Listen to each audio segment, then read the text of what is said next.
Hello. Long time no see with a check-in with this book, The West Beyond the West, History of British Columbia by Gene Barman. I took a break from it because it's very meat and potatoes, and this chapter is actually a good illustration of that, where it's really useful, concrete information about the province of British Columbia, but that can also be kind of dry, even with a writer who is actually as able and interesting as Jean Barman. I mean, she's writing a textbook about British Columbia, but she's doing a reasonably good job. That said, I did take a break from it. Um, so where did I where have I left off? I've left off with The Good Life, 1945 to 1972. And let me just, in the briefest amount of time, give you a little summary of this chapter, my thoughts, and then we'll continue on. This is post-war economic boom for a resource country, a resource province like British Columbia. I think that's the major theme. This is where investments are made by the provincial government to ensure that the exploitation of resources is maximized. And some of that because of who gets into power.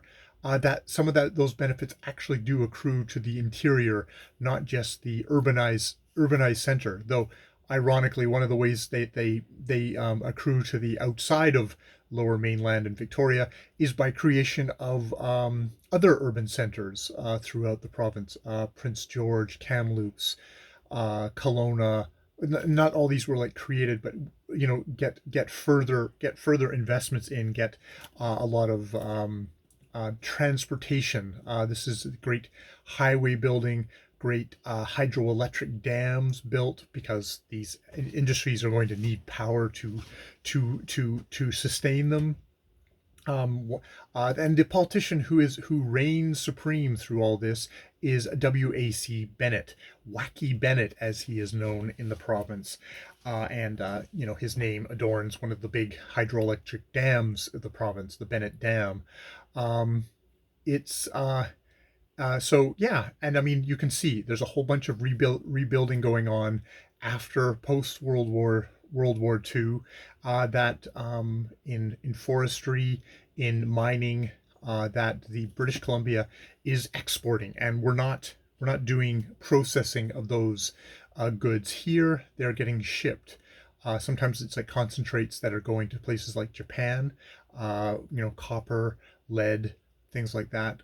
There's the open pit mines for that, and for aluminum and asbestos, not aluminum, asbestos.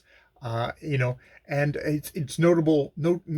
Something to note that during these chapters in this book, that is, I think 1990. There's not a lot talked about the environmental side of this. It's very much taken from the point of view of a business of industry, what's going on, and I won't dismiss that out of hand from Barman, because Barman has a tendency to say, okay, it's this side, but then we're going to go and look at the other side of things. And I know from the title of the next chapter that that's indeed the case.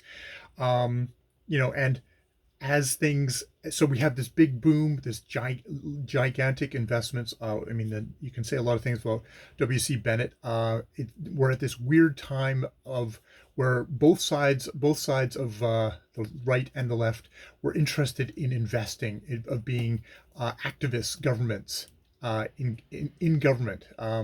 And so he, nationalizing the power grid, nationalizing the ferry system. I live on Vancouver Island. All these things that are to help Now, on W.C. Bennett's side, this is very much to increase industry, investments. That is where they're interested in being an activist government, not so much as much on the social side, which is where you get the left and the slow rise of the NDP. It is notable that at the very end of this chapter, the NDP under Dave Barrett comes into power, but it is seen as, well, actually what happened was the Social Credit Party sort of dissolved under W.S.A. Bennett, basically conservatives, there's a conservative party in BC, and they suddenly went from like a hardly like a 0.08% of the vote to 20%. So it basically split the vote on the right, allowing the NDP under Dave Barrett, a social worker from Vancouver, to get in.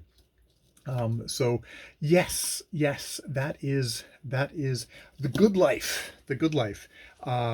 Which I've zipped through. It's a notable chapter for me because that time period of 1945 to 1972, 1968 is when I was born. So and I grew up in Kelowna, which was the seat of the Bennett family, Wacky Bennett, and then his son Bill Bennett, who also becomes a premier.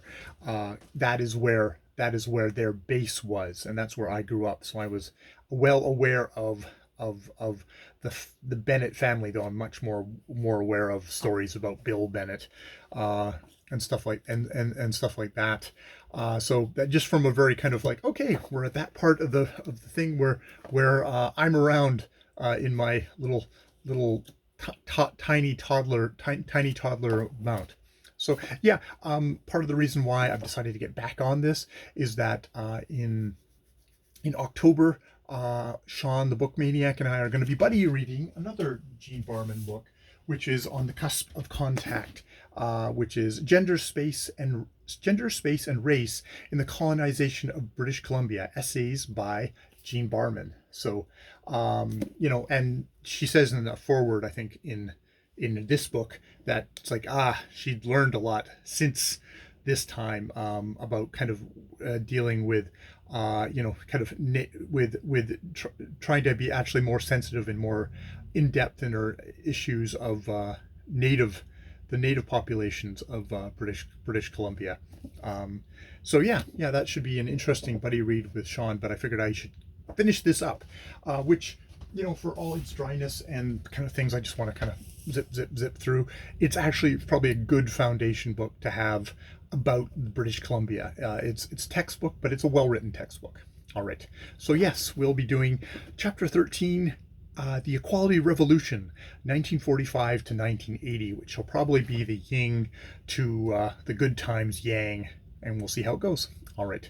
More videos later.